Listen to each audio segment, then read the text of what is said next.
রাধে রাধে, নিতাই গৌর প্রেমানন্দে, হরি বল হরি বল। তো আপনাদের সকলকে স্বাগত জানাচ্ছি আমাদের এই ছোট্ট আদরের কানাই লালের চ্যানেলে। তো আজকের আমরা এসেছি দামোদর ব্রত সম্পর্কে জানবো বলে। তো আগের ভিডিওগুলোতে আপনারা দেখিয়েছেন যে দামোদর ব্রত আমরা 2024-এর কবে থেকে শুরু করব, তার দিন দেওয়া হয়েছে। তারপরে এই দামোদর ব্রত আমরা কিভাবে শুরু করব এবং এই দামোদর ব্রততে আমরা কি করব না, সমস্ত ভিডিও আপনাদেরকে এর আগে দিয়ে দিয়েছি।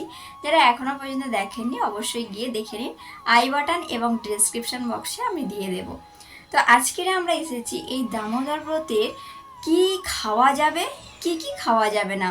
তো এই প্রশ্নটা সবার মধ্যেই থাকে যে কি করে আমরা দামোদর ব্রত করব। যে সমস্ত ভক্তরা প্রতি বছরেই করেন সেই সমস্ত ভক্তরা তো জানেন, তার সাথে সাথে কিছু কিছু ভক্ত এই বছর থেকে নতুন করে শুরু করবেন। তো সেই সমস্ত ভক্তদের জন্যই আজকে আমরা কি সবজি খাওয়া যাবে, কি খাওয়া যাবে না সেই সম্পর্কে আজকে আমরা একটু জেনে নেব। প্রথমে থোর, মোচা, কাঁচকলা বলা হয়েছে, কাঁচকলা, পাতি লেবু, ফুলকপি, মূলো, গাঁটি কচু, মিষ্টি আলু বা রাঙা আলু যাকে বলা হয়, কুমড়ো, কাঁচা লঙ্কা, কোনো শাক নয়, একমাত্র পালং শাক পাওয়া যাবে। তার সাথে যে মিষ্টি আলু রয়েছে, যে নর্মাল যে আলু হয় সেই আলুটা, আর পেঁপে। এই সবজিগুলো আমরা পেতে পারবো এই দামোদর ব্রততে। তার সাথে সাথে এখানে যে সমস্ত ভক্তরা ভুসিয়ান্ন করবেন তাদের চাল কেমন থাকবে, চাল থাকবে তাদের জন্য আতপ চাল।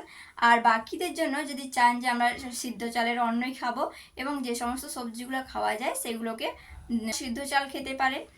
তারপর ডাল, মুগ ডাল, জিরে, আদা, তেলের মধ্যে সর্ষের তেল কিন্তু বাদ রয়েছে, এখানে চলবে বাদাম তেল বা সূর্যমুখী তেল, ঘি, দুধ, দই, হলুদ, এখানে হলুদ বলতে কাঁচা হলুদ হলে খুব ভালো, হলুদ, বাদাম, এখানে বাদামের মধ্যে কাঠবাদাম, কাজু বাদাম চলবে, আর মিছরি, আর সন্ধক লবণ।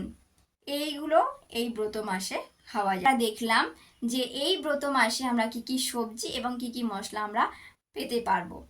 তো আসছি আমরা নেক্সট ভিডিওতে, যেখানে আমরা আরও আলোচনা করব যে কি নিষেধ রয়েছে, ভিডিওতে দেব। আসছি আমরা নেক্সট ভিডিওতে। আপনারা সকলে ভালো থাকুন, সুস্থ থাকুন এবং আনন্দের সঙ্গে এই ব্রত পালন করুন। রাধে রাধে, নিতাই গৌর প্রেমানন্দে, হরি বল হরি বল।